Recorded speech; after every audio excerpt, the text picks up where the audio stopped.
Ladies, gentlemen, welcome back to your Bedroom Super Producer podcast, episode number 3. As you may know, there is no audio version of the book, The Bedroom Super Producer. So what I figured I would do for you guys is to read some portions, some less technical and more inspirational portions of the book so that you can get a real feel for the book and how it could help you guys further your music career and reach your creative goals. So without further ado, here is the intro to The Bedroom Super Producer.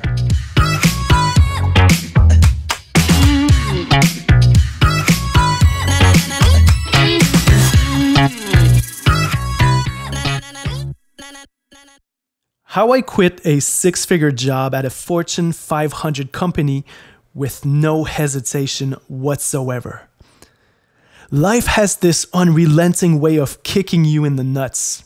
Ladies, pardon my choice of words, but you know what I mean. Especially when you're not living your life's true purpose. This book is a testament to the fact that dreams do come true. All of that wishy-washy self-help stuff about believing in oneself and the law of attraction actually works big time. I have been preaching what is between these pages for quite some time now. Some fellow composers have listened and created a substantial income for themselves. Some did not listen and are still clueless. This is powerful stuff. It took me a lifetime of mistakes to create a formula that works consistently. I shall now pass it on to others who want to live meaningful lives, earning a living through their artistic passion, people who have the sack to endure being kicked in the groin several times and ask for more. Shout out to Gary Vee. Because they know that the only way to live is by following their lifelong dreams. Choosing Plan B. 20 years ago, I had no idea what kind of journey I was about to embark on when I sat down in front of the computer to make my first beat. That was in 1996, the year Tupac Shakur released All Eyes on Me, the Fugees released The Score, and Jay-Z released Reasonable Doubt. We were witnessing what some call the golden era of hip-hop. The revolution was televised, live, and unadulterated. For white Canadian suburban kids like me, this culture was like crack. We watched hip-hop movies, read hip-hop magazines, listened to hip-hop records, and dressed in baggy clothes. Personally, my fascination stemmed from the beats. The thick, funky bass lines, the hard drums, and the MC's tight flow. I became obsessed with the musical aspect of hip-hop and had to learn everything there was to learn about making beats. Back then, there was no internet, figuratively speaking, of course. You could not download albums, songs, music software, or VSTs. In order to make rap beats, you pretty much had to figure everything out on your own. This constraint planted the seed of self-teaching in me, and to this day, it helps me evolve as a composer instead of getting stuck in a certain space and time. Becoming an autodidact is going to be very important down the line, so keep this in mind. One day, a geek friend of mine in high school showed me this ugly DOS program that allowed a person to record sounds in the computer, play them on the keyboard like a piano, and sequence them into patterns and songs. He was making this experimental brand of acid house, but I knew exactly what I would use it for. The program was called Impulse Tracker, the archaic ancestor of FL Studio. I started to dedicate all my evenings and weekends to learn how to sample open drums, funk loops, and soul intros from CDs to record what I called delicates on cassette tapes. When it was sunny outside and my friends were playing basketball, I stayed inside and made beats. When it was time to study for a math exam, I waited until the very last minute because, well, beats came first. When my mom called us for supper, I ate alone because I had to finish some beat. Some kids cry when their parents confiscate their gaming console. Mine had to threaten me to take away the music gear in order for me to do my regular chores. When high school came to an end, I started to have these talks with my folks about choosing a career path. Because music had always been just a hobby, and my parents made sure it stayed that way, It never occurred to me to see it as a potential career. Instead, I chose Plan B. I was a good mama's boy and got a college degree in graphic design. Then I got a master's degree and worked a slew of stable but boring web design jobs. Life wasn't very hard, but it was far from fulfilling. I like graphic design a lot, but I love music. The first is like a fun little game I'm pretty good at. The latter is a grand love story. Yes, that much. This obsession drove me to work nights and weekends. That's after 40 plus hours behind a desk. For the next 15 years, in the hopes that one day I would be able to pay the bills by doing the one thing I love the most in this world, composing music. I knew that if I could achieve this one goal, I would find satisfaction. Hell, I'm going to say it, I would have a real shot at happiness. So for 15 years, I paid the bills with one job while building a side business. It took all of my time and energy. The tough part was having this virus grow inside of me, this unshakable feeling that something was never quite right. It slyly started with a few hits of the snooze button. Then the morning showers got longer. Before long, the simple idea of going to work became nauseating.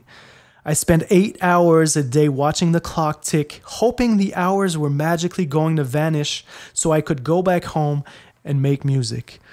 When I finally got there, I was exhausted. There was no more energy left in the tank. On some nights, I felt good enough, but my girlfriend reminded me that I had agreed to have dinner with her parents a month ago. Soon, I started to see everything as an obstacle in my path, blocking me from getting enough time to work on my craft and become the super producer I always knew lay dormant inside of me. I became aggressive and antisocial.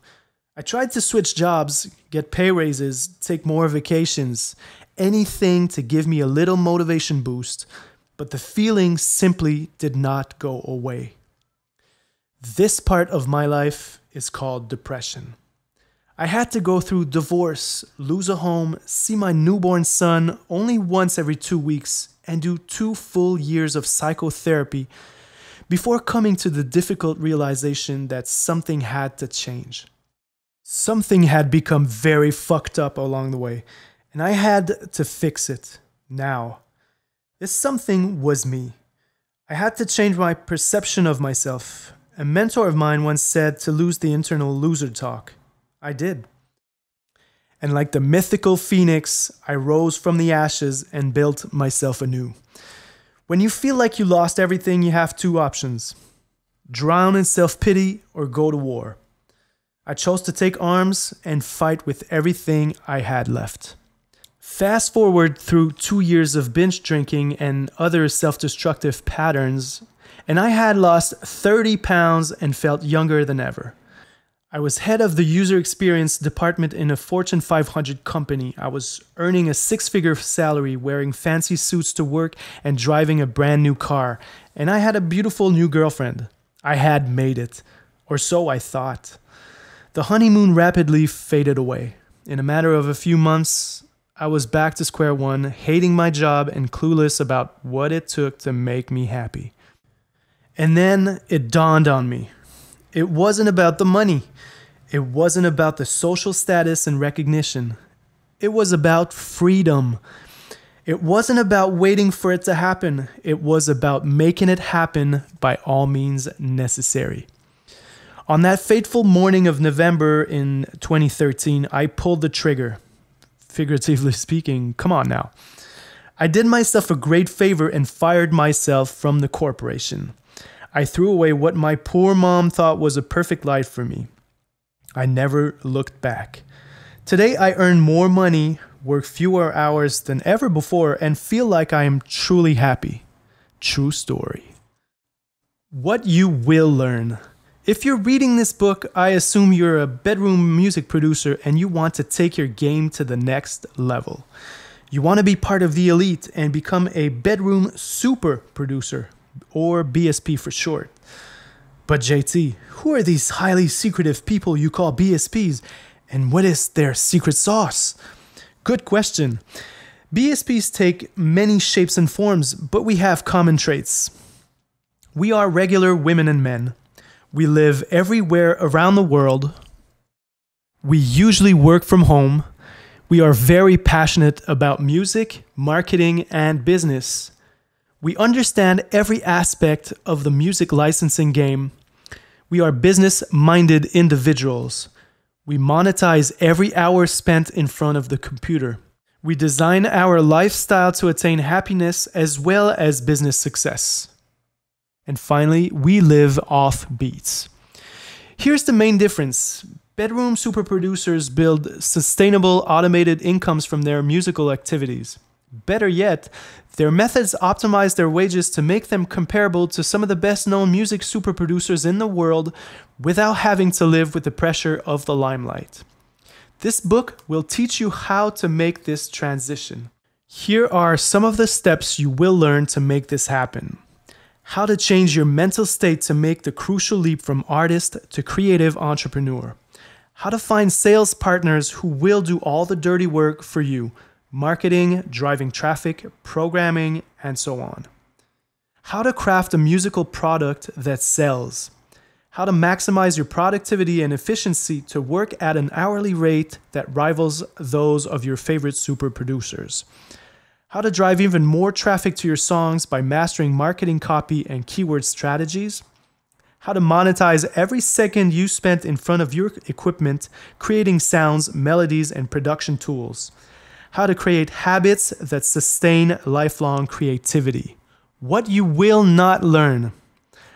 I can show you the pond, show you how to build a fishing cane, and show you how to actually fish, but I cannot create the hunger you will need to go fishing day after day.